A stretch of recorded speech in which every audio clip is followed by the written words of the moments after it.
Hello everyone, welcome you all complete revision in 9 minutes. तो देखते हैं आज का हिंदू हमसे क्या कहता है। आप सभी को बताइए, आपने थंबनेल पे भी जैसे कि देखा है कि मोरक्को में भी फ्राइडे को अर्थक्वेक आया था। Unfortunately more than 2000 people have died there. अभी रिगार्डिंग उसी के हमारा फर्स्ट आर्टिकल है, तो आइए डिस्कस करते हैं।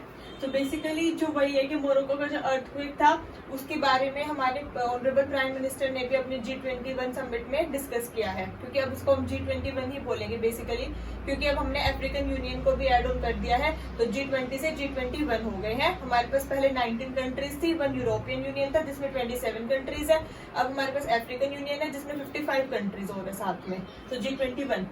बेसिकली अब हमें मोरक्को का फैक्चुअल डाटा पता रहना चाहिए, कहाँ पे लाई करता है, क्या उसकी अफ्रीकन कॉन्टिनेंट के फिजिकल फीचर्स सारे। अब अपने फिजिकल फीचर्स रिवाइज कर लेते हैं अफ्रीकन कॉन्टिनेंट के। ये हमारे यहाँ पे जो है आपका मोरक्को लाई करता है, जिस एरिया को मैं शेड कर रही हूँ। आप लोग मुझे कमेंट सेक्शन में बताना मोरक्को के नियर बाय कंट्रीज जो मोरक्को से बॉर्डर शेयर करती है वो कौन कौन सी है, क्योंकि रेस्ट सारे मैं आपको फिजिकल फीचर्स यहाँ पर रिवाइज करा दूंगी 2 मिनट में जल्दी सी, ठीक है। ये हमारा मोरक्को है, इसके ऊपर स्ट्रेट ऑफ जिब्राल्टर है जो हमारे अटलांटिक ओशन और मेडिटेरेनियन सी को कनेक्ट करती है। देन यहाँ पे हमारा जस्ट नीचे एटलस माउंटेन की रेंज है। सबसे पहले हम सारे माउंटेन्स देखते हैं। यहाँ पे हमारे एटलस माउंटेन है, देन उसके बाद हमारे यहाँ पे किलिमंजारो माउंटेन्स है, यहाँ केन्या माउंटेन्स है। जहां जहां मेरा पेन है वहां वहां देखते चलना, ठीक है। यहाँ पे हमारे ड्रैगन्सबर्ग माउंटेन्स है, ये हमारे मेजर माउंटेन्स है अफ्रीकन कॉन्टिनेंट के। देन हम डेजर्ट देखते हैं, यहाँ पे हमारा सारा डेजर्ट है जो मैंने आपको डॉटेड दिखाया हुआ है, ठीक है। उसके बाद ये हमारा नामिब डेजर्ट हो गया, ठीक है। और ये हमारा इधर यहाँ से जहाँ से हमारी रिवर जा रही है, दिस इज नाइल रिवर, जो कि आपकी बाइफर्केट हो जाती है 2 पार्ट्स में, व्हाइट नाइल और उसके बाद आपकी ब्लू नाइल, ठीक है। ये व्हाइट नाइल और ये ब्लू नाइल है। इसका नाम है आपका नूबियन डेजर्ट। ये आपका नूबियन डेजर्ट हो गया ब्लू नाइल के बिल्कुल मतलब साइड में, ठीक है। उसके बाद हम देख लेते हैं अपनी मेजर रिवर्स, ठीक है। ये आपकी यहाँ से वोल्टा रिवर है, इसके ऊपर आपकी नाइजर रिवर है। उसके नीचे आएंगे तो ये आपकी कोंगो रिवर है, यहाँ पे आपका कोंगो रिवर बेसिन भी है।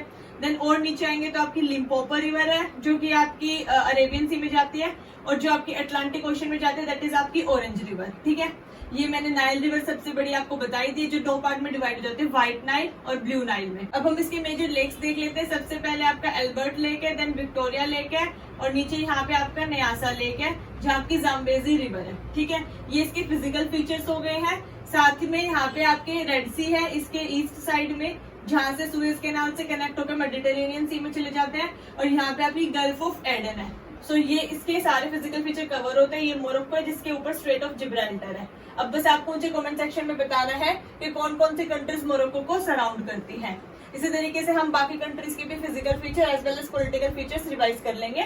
अब हम देख लेते हैं कि जो मोरक्को है उसमें आपका कॉन्स्टिट्यूशनल मोनार्की है बेसिकली, मतलब उनका कॉन्स्टिट्यूशन भी है जिसमें मोनार्की मतलब इलेक्टेड भी होते हैं इस तरीके से, और साथ में मोनार्कियल सिस्टम भी रहता है। और इनकी जो इकोनॉमी है वो बेसिकली डिपेंड करती है आपके रॉ मटेरियल के ऊपर, मतलब ये रॉ मटेरियल्स का इंपोर्ट एक्सपोर्ट करते हैं ज्यादातर, और उसी से इनकी इकोनॉमी चलती है। नेक्स्ट हमारी न्यूज है that is 2024 summit will host Brazil. G21 की समिट चल रही है, लेकिन नेक्स्ट जो अभी हो चुकी है घोषणा कौन होस्ट करेगा 2024 में, वो हमारे ब्राजील कंट्री जो है होस्ट करेगी। उसके बाद हमारे जो PM सुनक है और उनकी वाइफ, उन्होंने अभी कल अक्षरधाम टेम्पल को विजिट किया था। तो अब हमें अक्षरधाम टेम्पल का फैक्चुअल न्यूज पता रहना चाहिए कि ये डेडिकेटेड है मिस्टर स्वामी नारायण अक्षरधाम जी को। आप देखने जाना कभी, बहुत ही सुंदर है, मैं पर्सनली विजिट कर चुकी हूँ। बहुत ही सुंदर टेम्पल है। स्वामी नारायण अक्षरधाम जी की सेंटर में एक मतलब मूर्ति है, ठीक है, वो उनको ही ये डेडिकेटेड है। यमुना रिवर के किनारे है। साथ ही में इसकी फाउंडेशन कब रखी गई थी, 6 नवंबर 2005 को इसको ओपन किया गया था। इसमें पिंक सैंडस्टोन का जो है आपको काम मिलेगा पूरा।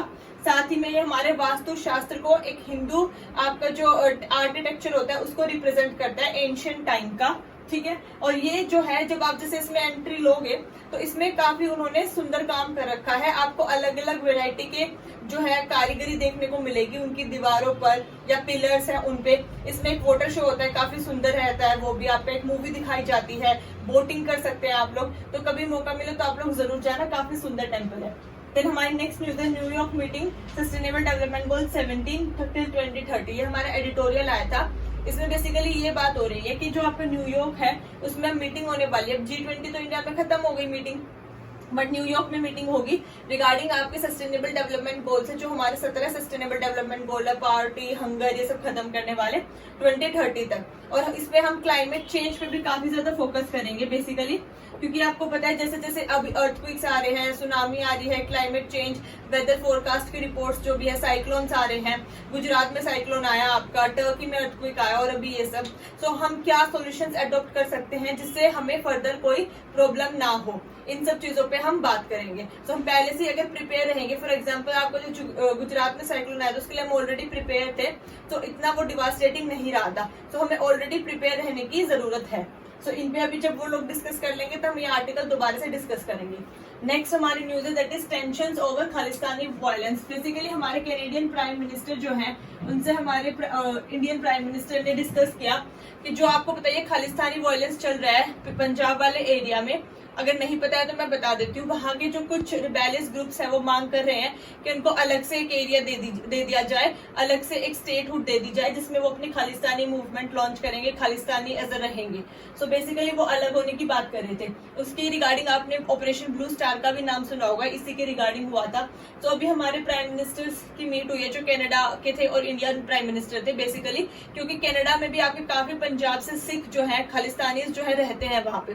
तो बेसिकली कनाडा में आपका जो है पोल कराया गया था, वोट कराई गई थी regarding all this scenario.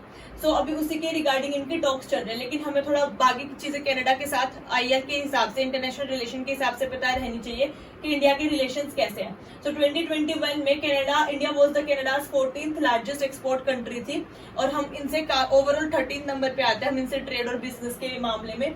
More than 1000 companies जो है कनाडा की इंडिया में बिजनेस करते हैं और इंडिया की कनाडा में। और जैसे कि मैंने आपको बताया, आपका पंजाब का बहुत सारे जो एरिया है, बहुत सारे जो लोग हैं वो कनाडा में रहते हैं, स्टडी करते हैं, रिसर्च वर्क करते हैं, ये सब ठीक है।